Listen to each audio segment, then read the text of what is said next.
começando a gravar, né? Vamos lá. Então, como eu estava dizendo anteriormente, sede perfeito como perfeito é vosso Pai Celestial, uma mensagem excelsa do Mestre Jesus.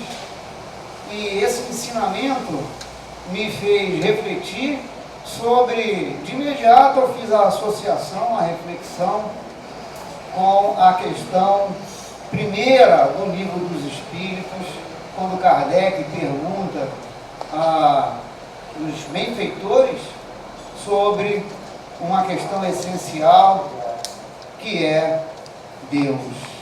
Quando Kardec traz esse questionamento, a espiritualidade nos diz que Deus é a causa primária de todas as coisas, a inteligência suprema. Ora, meus irmãos, como é que Jesus poderia dizer para nós, trazer esse ensinamento de que devemos ser perfeitos como o Pai Celestial? Mas como Cristo, no verbo de Jesus, não há contradições, a gente tem que analisar com calma a passagem, uma vez que o Mestre Jesus sempre fala de forma, muitas das situações, na maioria das vezes, de forma figurada, de forma metafórica, com muitas alegorias, em parábolas, por conta da humanidade da época. E, apesar de ter passado 2000 anos, a gente ainda tem, muitas das vezes, dificuldade de entender o verbo do Cristo. Então, fazendo uma análise mais aprofundada e convidando a todos para a reflexão, peço para que todos tomem o cuidado de ler o Livro dos Espíritos, sobretudo a questão, a parte primeira, onde nós temos Kardec perguntando a espiritualidade sobre os atributos de Deus. Kardec, nas primeiras questões, busca entender essa causa primária de todas as coisas, a inteligência suprema que rege o universo.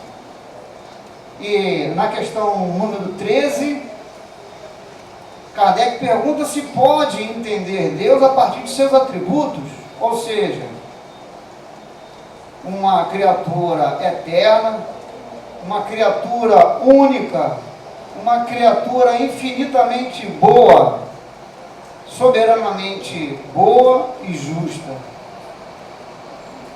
imutável. Então, os atributos descritos na pergunta 13 aos Espíritos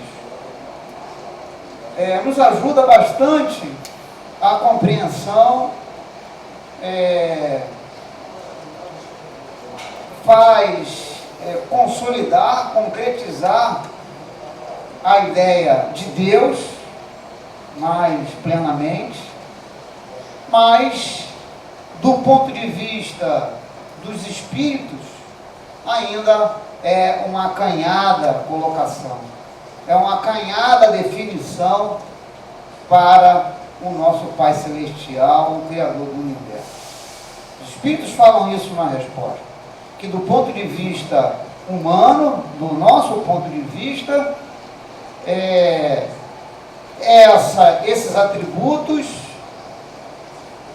são importantes para a compreensão do que é Deus, mas que na realidade, à medida que a gente for evoluindo em moralidade, sobretudo, perceberemos que esses atributos são insuficientes para a compreensão plena do Pai Celestial.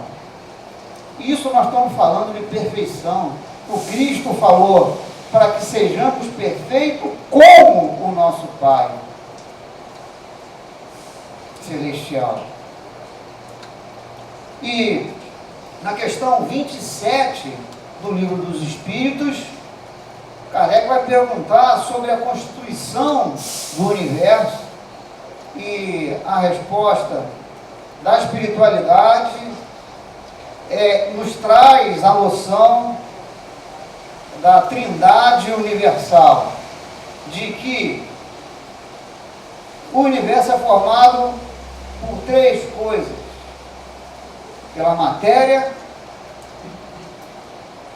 pelo espírito e por Deus. Então, nós que somos espíritos imortais, estamos numa classificação diferenciada, quer dizer, não somos matéria, estamos na matéria, somos espíritos, princípio inteligente, é o ensinamento que a espiritualidade nos dá. Tão pouco também estamos na categoria de forma separada, né? Então, matéria, espírito e Deus. Então, também não somos classificados como divindade. Então, como é que é essa perfeição? São reflexões que a temática do nosso estudo de hoje provocou em meu intelecto, e eu compartilho com vocês. Bom, para isso, a gente já vai entender essa história aí. Fizemos uso dos livros da codificação, o livro dos Espíritos, sempre o livro dos Espíritos, trazendo as respostas para as nossas perguntas, as mais difíceis, está lá no livro dos Espíritos. O Evangelho segundo o Espiritismo, cuja a temática de hoje, Sede Perfeitos, dá nome ao capítulo 17 do Evangelho segundo o Espiritismo. Importante que todos façam a consulta, a leitura do belíssimo capítulo, trazendo muitas informações importantes para o nosso crescimento. E o livro da Gênesis também a gente utilizou em parte essa referência tão importante que é essa obra, a última, né, elaborada das 5 obras principais. Tem a revista Espírita, e também eu uso aqui como referência, mas não esqueci de colocar como referência aqui para vocês. Muito bem, então, seja perfeitos como perfeito é vosso Pai Celestial. Essa é a mensagem do ensinamento do Mestre. E aí a gente precisa, dentro da filosofia, imaginar que o Cristo não está falando da perfeição absoluta. Quando você entende a perfeição referida pelo Mestre Jesus como sendo relativa, porque a perfeição absoluta está em Deus, nós espíritos jamais chegaremos à perfeição absoluta, porque senão nos tornaríamos Deus. E haveria uma contradição com a caracterização que a espiritualidade nos trouxe no livro dos Espíritos, de um Deus, aliás, que a espiritualidade confirmou aquilo que Moisés falou há 300 anos, da unicidade, do Deus único, esse ensinamento trazido aí então por Moisés e confirmado pela espiritualidade como sendo um dos atributos essenciais. Também não poderíamos ser Deus, porque Deus, ou nos tornarmos Deus, porque não somos eternos, somos imortais. Eterno só o Pai. A eternidade dá a ideia da sempre existência, e em algum momento do espaço longínquo, Deus nos criou. Fomos criados simples e ignorantes, né? Não são as informações que a espiritualidade nos traz a partir da filosofia espírita. Então, a perfeição que o Mestre Jesus, o nosso Rabi da Galileia, trouxe para todos nós, esse ensinamento para a humanidade, é da perfeição relativa, que o Evangelho segundo o Espiritismo, o capítulo 17, que dá nome aqui ao nosso estudo, no item 2, vai dizer, então, vai associar essa perfeição relativa, possível a nós espíritos imortais, à caridade, que a essência da perfeição a qual o Cristo se reportou é a caridade, que é o amor em ação. Gente, quantas vezes o Mestre falou de amor no Evangelho? Quantas vezes? Vou até fazer uma pesquisa na internet para ver quantas vezes a palavra amor aparece nos Evangelhos de Marcos, Lucas, Mateus e João. Muitas vezes, inúmeras vezes. Na verdade, Jesus sintetizou a lei como sendo amar a Deus sobre todas as coisas e ao próximo como a nós mesmos. É a síntese. Se a gente conseguir amar a Deus sobre todas as coisas e ao próximo como a nós mesmos, certamente estaremos cumprindo as leis divinas e estaremos um passo largo da perfeição moral. Por isso que o Mestre disse, amai vossos inimigos, fazei o bem aos que vos odeiam, orai pelos que vos perseguem e caluniam. Por isso que, apesar de sofrer todas as calúnias e todos os ataques possíveis, as vicissitudes sem merecimento, porque o Cristo era um espírito perfeito e encarnado, com a missão de ensinar o amor, que é o elemento que vai trazer a felicidade, que vai trazer a perfeição moral.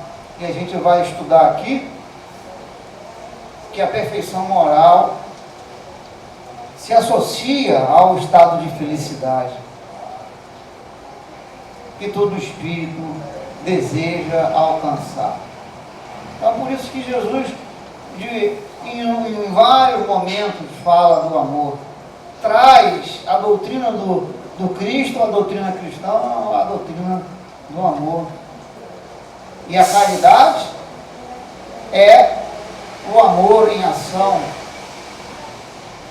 Uma virtude que nós vamos ver no estudo, que o Livro dos Espíritos a coloca como sendo a mais meritória de todas as virtudes, exatamente que uma vez alcançada a caridade,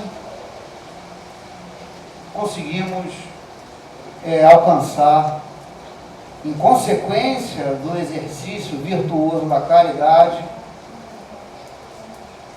conseguimos alcançar a perfeição moral desejada e buscada por todos os espíritos que aqui estão encarnados e desencarnados no orbe terreno.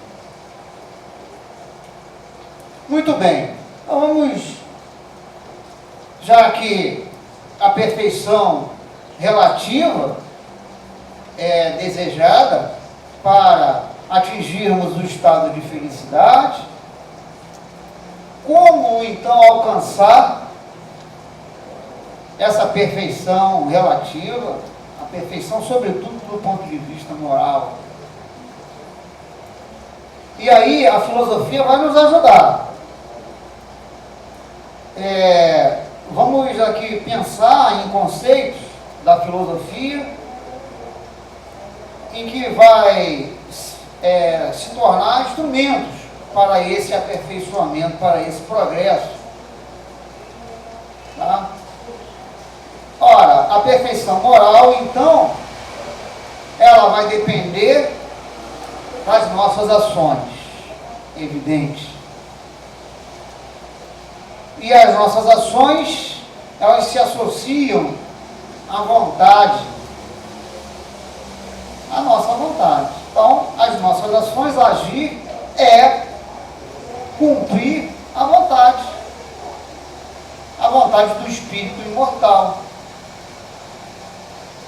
Qualquer ação é fruto, do ponto de vista da filosofia, é fruto da vontade. Do ponto de vista da filosofia espírita, é fruto da vontade do Espírito imortal. Ok? Então, as ações, elas são classificadas do ponto de vista da filosofia como sendo morais, como sendo amorais e como sendo imorais. Vamos ver que compreender esses conceitos da filosofia vai nos ajudar a buscar a perfeição moral, gente. Então, a moralidade, a moral, ela está associada a um estado de arte, do bem fazer, do bem agir. Se relaciona com as questões do certo e errado, do bom proceder ou do mau proceder. Então, as ações morais, elas nos ajudam, então, a fazer a distinção, pois ela está associada a esse estado de arte do bom proceder. As ações amorais, o A é de negação, quem estudou um pouco português sabe que o A é de negação, amorfo é sem forma, né? O amoral é a negação da moral. Diferente de ser contrário à moral. Então, a moral é tudo aquilo, todas as ações, estamos falando de ações, que, na verdade, a gente já viu que as ações são as expressões da vontade, e o nosso comportamento, ele está muito associado. A gente precisa mudar o comportamento para atingir a perfeição moral. Então, a gente precisa usar da vontade para mudar nossas ações. E a gente precisa trabalhar, então, as nossas ações para que elas não sejam contrárias, que se contrapõem à moral. Ora, a gente já viu então que moral são ações que permitem esse estado da arte do bom proceder, esse estado da arte que nos leva à felicidade. E as ações amorais, elas são ações que não têm nada a ver com a moral. É por isso que tem esse prefixo de negação. Não tem nada a ver com a moral. E a maioria das nossas ações do dia a dia são ações amorais. Por exemplo, regar as plantas do jardim. É uma ação que não se relaciona com a moral, uma vez que é uma ação que a gente pratica no dia a dia, não se relaciona com essas questões aí do certo e errado. A ação amoral, ela pode ser uma ação boa, positiva, mas ela não contribui para regular as ações entre as pessoas, não efetivamente se relacionando ao correto ou incorreto, apropriado ou inapropriado. A maioria das ações que a gente faz, por exemplo, comprar um livro na livraria, é uma ação boa. Comprar um livro aqui na nossa livraria é uma ação boa. Um livro espírita, ok? Você vai estar ajudando a casa espírita, porque ela ganha um percentual, você vai estar ajudando o autor espírita, que geralmente doa os direitos autorais. Então, há muitas coisas positivas nessa ação, mas ela é uma ação amoral. porque ela não se relaciona com as questões da moral, do certo e errado, do bom proceder, do estado de felicidade ou não. São ações do dia a dia, né? Sem regular as relações entre as pessoas, por exemplo. Agora, se além de você regar a plantinha, você estender o braço e retirar uma muda, estender o braço até o quintal do vizinho e retirar uma muda da planta do vizinho sem a sua autorização, aí você já está envolvendo uma questão que envolve a moralidade. Na verdade, você está agindo de forma imoral, está provocando, está realizando uma ação que vai de forma contrária à moral, ou seja, a esse estado da arte do bom proceder, que regula as relações entre as criaturas. Você comete uma violação, você comete um furto, pegar algo de alguém sem sua autorização é furto. É uma ação, por isso que é uma ação que é contra a moral. Por isso que a gente a classifica. Então, Santo Agostinho, né? Qual a orientação de Santo Agostinho para a gente se aperfeiçoar? Questão 919A do Livro dos Espíritos. Que a gente examine o nosso dia. E a classificação, então, das ações que compõem, né? A gente levanta cedinho, vai dormir tardinho. Então, todas aquelas ações que a gente praticou, quando você começa a entender o conceito de ações morais, amorais ou imorais, o que a gente precisa evitar são as ações imorais, porque elas são contrárias às regras do bom proceder, são contrárias às leis de Deus, porque Moisés coloca lá como um dos 10 mandamentos, não roubai, né? Foi uma psicografia em pedra, né? Psicografia em pedra, como diz o Chico, das leis divinas. Contraria as leis da sociedade, da humanidade, porque o furto, ele é passível, né? É classificado como uma ação dolosa, né? Que prejudica as pessoas e que tem leis para poder regular. Então, você contraria as leis dos homens, contraria as leis de Deus, percebeu? Então a gente tem que evitar as ações imorais. Baixar PDF, livro em PDF, não, baixar livro em PDF eu posso. Não, porque você está violando também as leis dos homens, dos direitos autorais, principalmente dos livros espíritas, que geralmente estão associados à doação das obras a obras de caridade, né? Então, são coisas para a gente refletir.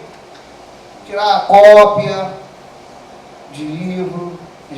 Na minha época de faculdade, a gente não estava ainda com a internet tão ativa, a gente ia para a biblioteca, era muito comum tirar cópias e mais cópias de livro, né? E naquela época não atentava para essa coisa. Estamos burlando os direitos autorais do autor. Então a gente tem que começar a refletir sobre as nossas ações e evitar as ações imorais. A filosofia ajuda a gente bastante. Por isso que eu coloquei aqui como figura, para ilustrar a transparência, uma bússola, né, moral aí, sendo a nossa bússola do bom proceder. Tá bom? É uma figura bastante ilustrativa. Do ponto de vista das correntes filosóficas, a gente tem 3 correntes que vão caracterizar a moral ou a ética, que eu acho que é importante falar rapidamente, para que a gente utilize como instrumento de mudança de comportamento. Nós temos a ética das virtudes, né? Moral e ética, como existem filósofos que fazem uma distinção, mas a gente tem a liberdade de tratar a moral e a ética como uma coisa só. Então, temos a moral, a ética das virtudes, em que essa corrente filosófica, então, ela se baseia na ideia de que a gente precisa seguir o virtuoso. Precisamos nos tornar virtuosos, porque quando a gente chegar ao estado de virtuoso, nós alcançaremos essa perfeição relativa retratada pelo Mestre Jesus. Então, devemos buscar as virtudes. E a gente vai ver lá no Livro dos Espíritos que existe um capítulo em que Kardec trata das virtudes e os Espíritos nos ensinam que as virtudes, elas são essenciais para aniquilar as imperfeições. Ok? Então, existe essa corrente filosófica. Existe uma outra corrente filosófica, né, criada a partir do pensamento do filósofo Kant, que é chamada de ética deontológica. Essa ética deontológica, ela é usada muito pelos legisladores, pelos juristas, né, para direcionar a criação das leis e a aplicação das leis. É uma linha conhecida também como normativa. E, na verdade, ela se resume em se obter as escolhas, a classificação das escolhas como sendo necessárias, proibidas ou permitidas. O que tiver escrito na lei, ela é necessária, proibida ou permitida. Como as leis mosaicas, os 10 mandamentos, melhor dizendo, né, que aí seriam as leis divinas. As leis mosaicas é uma série de leis que Moisés criou para regular a relação lá entre os judeus, do povo judeu lá da época em que ele liderava como rei judeu. O que também se encaixa perfeitamente. Então, seguir a lei é o que é importante. Qual é a ideia dessa corrente filosófica? Seguir as leis. Ou eu cumpro as leis, ou eu não cumpro as leis. No caso da filosofia espírita, o que a filosofia espírita diz para nós? Para a gente cumprir as leis divinas. O cumprimento das leis divinas é o exercício do bem. O descumprimento das leis divinas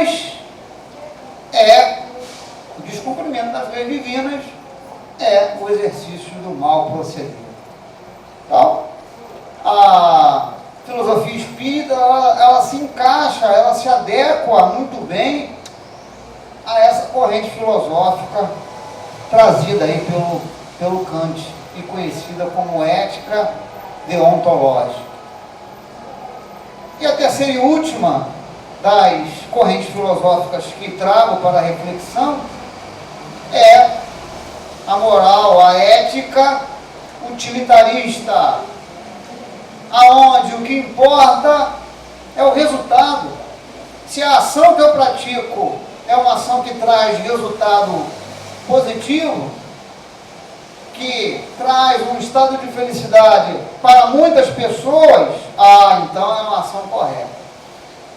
É uma ação útil, que deve ser utilizada. Se a ação que eu pratico no meu dia a dia não traz um resultado positivo do ponto de vista da felicidade, não contribui para a felicidade das pessoas, então não é uma ação a ser adotada, correta Então a ética e a moral vai nos ajudar a entender do bem proceder. Ok? Como eu falei anteriormente. Como eu reportei anteriormente, o Livro dos Espíritos, na verdade, se a gente for perceber, por que eu falei das 3 correntes filosóficas? Porque as 3 correntes filosóficas, se você fizer uma análise do Livro dos Espíritos, você vê a espiritualidade tratando as questões e utilizando as 3 correntes filosóficas. Claramente, o Livro dos Espíritos fala das virtudes, na parte 3ª, né, no capítulo da perfeição moral. A gente vê na parte 4ª, nos penas e gozos, Kardec falando sobre a felicidade. E a gente vê também em diversos pontos do Livro dos Espíritos, os espíritos, né, benfeitores que ajudaram na codificação, falando da importância das leis divinas, de se cumprir as leis divinas. Então, embora sejam correntes filosóficas diferentes, elas podem ser usadas simultaneamente. E Kardec, então, utiliza nas suas perguntas questões que envolvem todas essas 3 correntes filosóficas. Mas, falando das virtudes, que é uma das questões trazidas, né, e importantes, né, o estado de ser virtuoso, ele é importante para se alcançar a perfeição moral, e a ideia de virtude é trabalhada lá em Aristóteles. Aristóteles foi discípulo de Platão, que foi discípulo de Sócrates. Né? Então, já há 300 anos, 350 anos antes de Cristo, Aristóteles trouxe a ideia de virtude através da doutrina do meio termo. Você veja como que a doutrina de Aristóteles influenciou outras religiões, não só o espiritismo, né? Porque Aristóteles vai entender a virtude como sendo, então, um estado mediano, é o meio termo entre 2 extremos, onde esses extremos seriam vícios que pecam por excesso ou pecam por falta. Então, ele utiliza na sua obra vários exemplos, mas os mais conhecidos e discutidos são esses que eu estou colocando aqui. O estado virtuoso, né, a virtude da generosidade, estaria no meio termo, né, entre os extremos da avareza, que é o sujeito que só quer para si, não quer compartilhar, ele não compartilha os bens, ele só quer os bens materiais para si, o estado de avareza, né? E a generosidade, então, está entre a avareza e a prodigalidade. O pródigo, lembram do filho pródigo? Aquele que pegou a herança antecipada, saiu, não é isso? É aquele que faz mau uso dos recursos, dá os recursos materiais para quem não precisa, utiliza esses recursos materiais de maneira inapropriada, a destruir, a fazer mau uso. Interessante que a prodigalidade é trabalhada, é falada no Livro dos Espíritos, na questão 886, se não me engano, e os Espíritos falam que o desinteresse é muito importante, mas que a prodigalidade é terrível, porque responderemos, essa é a mensagem dos benfeitores, responderemos, porque somos usuários dos bens materiais dos bens, inclusive o nosso corpo, né, físico, que Deus nos deu. Então, como usuários, né, que foi, na verdade, nos é emprestado a riqueza, e a gente precisa saber fazer o bom uso. A espiritualidade fala que quem não faz, por isso que a prova da riqueza, porque o dinheiro ele dá poder, e a pessoa com poder pode prejudicar muitas outras, por isso que é perigoso a prova da riqueza.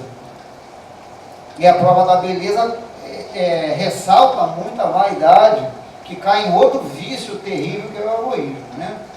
Então, bom, eu não vou ficar aqui falando de prodigalidade, mas para vocês perceberem que a virtude da generosidade está entre a avareza e a prodigalidade. É o meio termo, né?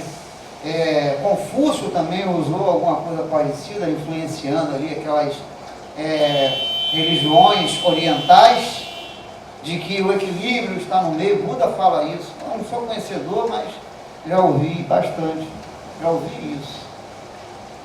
Isso não nasceu lá com Buda, mas antes de Buda teve Aristóteles trazendo essa ideia, do ponto de vista da filosofia. A coragem é a mesma coisa, é uma virtude. Temos que buscar a coragem. E a coragem seria o meio termo entre a covardia, que é aquele que teme tudo, e a ousadia, o temerário, que é aquele que nada teme. Então, a virtude é o meio termo entre aquele que peca, são vícios, as extremidades são vícios, e a gente tem que buscar. Então, a virtude que está no meio termo. Isso é um mecanismo importante na nossa análise de nossas ações diárias, porque a gente pode se perguntar se nossas ações estão nos levando para a generosidade, para a prodigalidade, para a avareza. São parâmetros importantes. E no Livro dos Espíritos, na questão 893, na parte terceira, capítulo 12, a resposta que a espiritualidade traz a Kardec sobre a questão da virtude é de que toda a virtude ela tem o seu valor, tem a sua importância, né? E que a resistência voluntária ao arrastamento ao mal, aos maus pendores, por si só constitui uma virtude.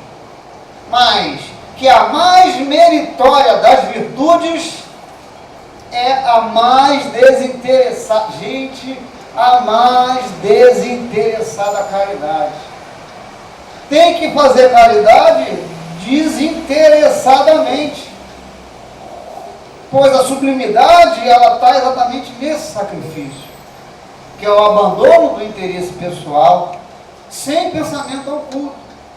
Aí, gente, é claro que aqui cabe uma observação, porque tem muito espírita que confunde a benevolência, que é até um dos atributos, que é um dos elementos presentes na caridade. Kardec vai perguntar qual é a caridade segundo o entendimento de Jesus. A espiritualidade vai responder que é a benevolência, a indulgência para o próximo e o perdão. Então, cuidado para não confundir a benevolência com a benevolência com a Vocês entenderam, né? Isso, benemerência. Porque a benemerência é fazer o bem. E aí eu uso como exemplo a doação de cesta básica. Um político que faz a doação para a cesta básica. Ele não está fazendo bem? Está fazendo bem. Agora, comprou os alimentos com recursos próprios, né? Vamos supor isso, está fazendo mal, fazendo bem. Mas está fazendo bem desinteressadamente? Porque a caridade tem que ser desinteressada. Olha esse elemento aí que é essencial. É claro que a gente só vai saber se a caridade é desinteressada, é um foro íntimo, não tem como a gente descobrir, é o foro íntimo de cada um. É claro que a espiritualidade superior consegue, né? A gente consegue perceber, mas a gente encarnado não consegue saber se a caridade é desinteressada. Às vezes até percebe, opa, se a caridade não é, porque tem elementos que nos dizem, é importante a gente estar atento a isso.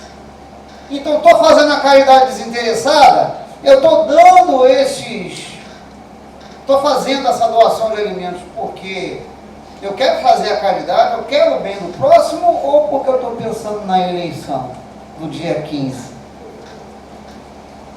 Porque se eu estou pensando na eleição no dia 15, eu estou fazendo benevolência, eu não estou sendo benevolente e não estou praticando a caridade desinteressada. Isso é essencial para regular as nossas ações diárias e está associado à perfeição moral, ok?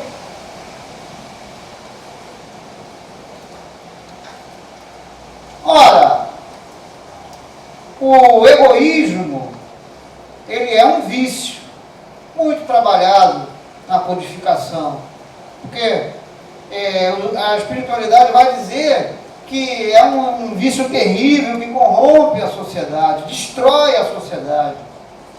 É o mais radical dos vícios. Uma vez eliminando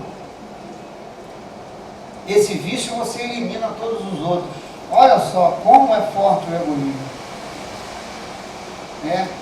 Do egoísmo, então, se você analisar todas as ações negativas, você vai perceber que o egoísmo está presente. Que é esse estado da pessoa querer, se tornar o centro do universo, o centro da coisa, do ego, querer as coisas só para si, a incapacidade de não dividir com os outros. Então, a perfeição moral, ela exige, então, que o egoísmo seja extirpado. O bom é que a espiritualidade vai dizer que se você extinguir o egoísmo, você, por tabela, você elimina todos os outros vícios. Não precisa ficar preocupando em desenvolver primeiro a virtude da bondade, depois a virtude da coragem, depois a virtude da generosidade. Não precisa. Está bem, né? Só basta vencer o egoísmo. E o orgulho, né? São os dois vícios. Uma vez eliminado, você dá ou pelo menos diminuído, você avança muito do ponto de vista espiritual. Porque o egoísmo ele vai neutralizar as qualidades. Então, a virtude que anula o egoísmo é exatamente a caridade. O egoísmo ele é incompatível com a lei de justiça, de amor e de caridade. A gente já sabe, para quem estuda o livro dos Espíritos, que é uma lei divina, está lá, é a última lei tratada por Kardec no livro dos Espíritos, trata outras leis, como a lei da adoração, como a lei da reprodução, como a lei da liberdade. A última, a 10ª, são 10, igual aos 10 mandamentos, que Kardec trata é a lei de justiça, amor e caridade. O orgulho é outro vício terrível, associado ao egoísmo, destrói vidas, com certeza, porque distorce a realidade. O sujeito não consegue perceber. A gente não tem uma dificuldade de ver os nossos defeitos, é orgulho. A dificuldade em ver os nossos próprios defeitos é o orgulho. O orgulho faz isso. Independe se a pessoa tem cultura, se tem anos de escola ou não. Porque a gente vê pessoas sem escolaridade de uma sabedoria, né? De uma humildade, que é a virtude que contrapõe. Humildade não é ser pobre de recursos, não. Humildade é ter essa percepção clara do que você realmente é. É ter essa percepção clara do que você realmente é. Difícil, né? Mas é possível. Nós estamos na caminhada. A caminhada é longa, mas é esse o caminho que a gente tem que seguir. Não tem outro caminho, não. E Jesus falou isso pra gente. Você vê quando ele falou, seres perfeitos, como perfeito é o vosso Pai, como quantas coisas estão por trás dessa sentença que ficou aí para a humanidade. Tá bom? Então, na Revista Espírita, na Obras Póstumas, Kardec fala muito sobre o orgulho, no Evangelho segundo o Espiritismo e no próprio Livro dos Espíritos você vai encontrar. Ora, então, ser virtuoso é se tornar um homem de bem, né? E a gente vai ver os caracteres do homem de bem, tanto no Evangelho quanto no Livro dos Espíritos.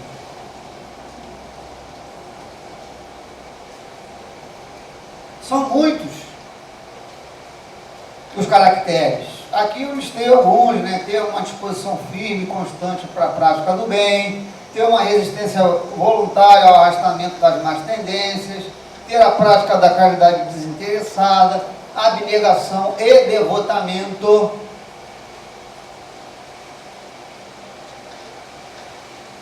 No Livro dos Espíritos aparece que a caridade, ela tem 4 elementos essenciais: a benevolência, a indulgência para o próximo, a abnegação e o devotamento.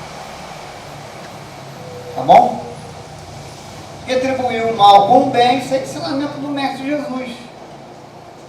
Suportar as decepções sem murmúrio. Ora, como a gente vive se lamentando, reclamando da ação do fulano, do outro. Você imagina, Jesus, que suportou a nossa ira, que suportou a nossa inveja, espíritos benevolentes que estiveram aqui conosco, com o Chico, com o Mário, como esses espíritos bons sofrem com a nossa inveja, com a nossa ira, com a nossa maneira errada de entender as coisas, né? Enfim, a gente só vai se tornar um espírito bom quando a gente tiver essas questões resolvidas, as nossas imperfeições superadas, as imperfeições morais, pois o livro O Céu e o Inferno fala que todo sofrimento é associado a uma imperfeição moral. Olha aí, quer parar de sofrer? Supere as imperfeições morais.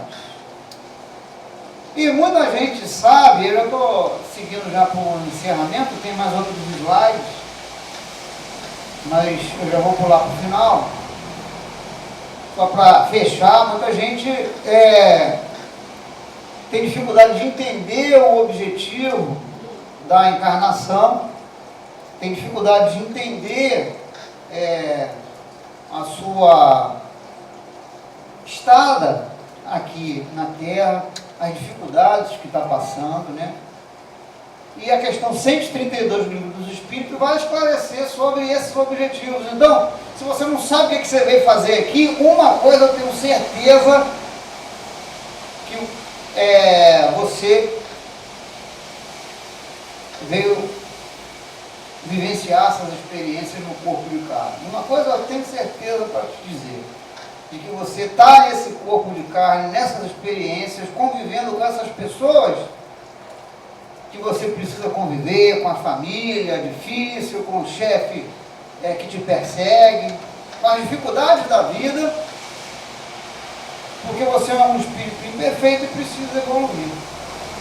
Pois o objetivo geral da encarnação é o progresso. Aqui, ó, Deus impõe com o fim de levá-los à perfeição. Então, é uma questão de progresso, pessoal, de melhoria. Uma encarnação é perdida quando o sujeito desencarna e não se modifica. Passa anos, da mesma forma que ele encarnou, com as mesmas problemáticas do ponto de vista moral, os mesmos pensamentos arcaicos, né, atávicos, aí com heranças de reencarnações sucessivas. A pessoa se mantém assim, não se modifica. A não modificação, ela é muito prejudicial. A modificação para melhor, né, claro. Tá bom? Então, a encarnação, ela é dada por misericórdia do Pai, para que a gente possa avançar, evoluir. Bom, a expiação, como eu já estou no final, vou dar uma adiantada, e a reencarnação, o que acontece com o espírito que não melhora durante a encarnação? O que vai acontecer? Aquele que não consegue atingir a perfeição, o que vai acontecer? Vai ter que reencarnar, não tem jeito, tem que voltar para o corpo de carne. Tá bom? Porque algumas das experiências, elas precisam ser vivenciadas aqui. Que o espírito não tem como vivenciar no mundo espiritual. Senão a gente ficava lá, desencarnado todo mundo, no mundo espiritual, se relacionando. Mas a carne, ela é importante, ela é fundamental para o progresso, para que a gente possa abandonar as nossas imperfeições. Tá bom? Bom, aí tem umas ponderações aqui da Gênese.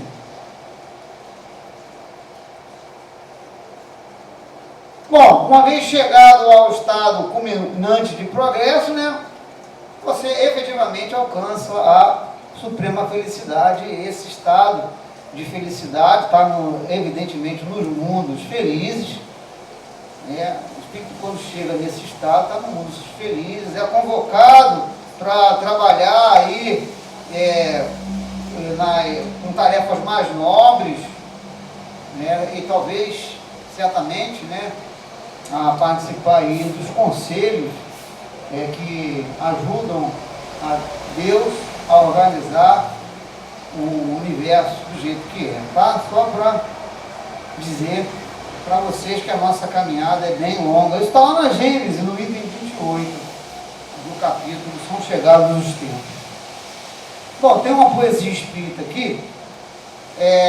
Eu sempre gosto de encerrar as exposições com a arte espírita. E essa poesia, ela foi musicada. Então, em vez de a gente ler aqui a poesia, eu vou colocar aqui um videozinho com a música, uma música muito bonita, né, com qualidade, do grupo musical, né, chamado Grupo do Bem. E o nome da música é o título do nosso estudo, Sede Perfeitos. Então, deixa eu achar aqui. Já está aqui na bala.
Que a misericórdia do Pai recaia sobre nós pecados e que a paz do Mestre Jesus esteja conosco.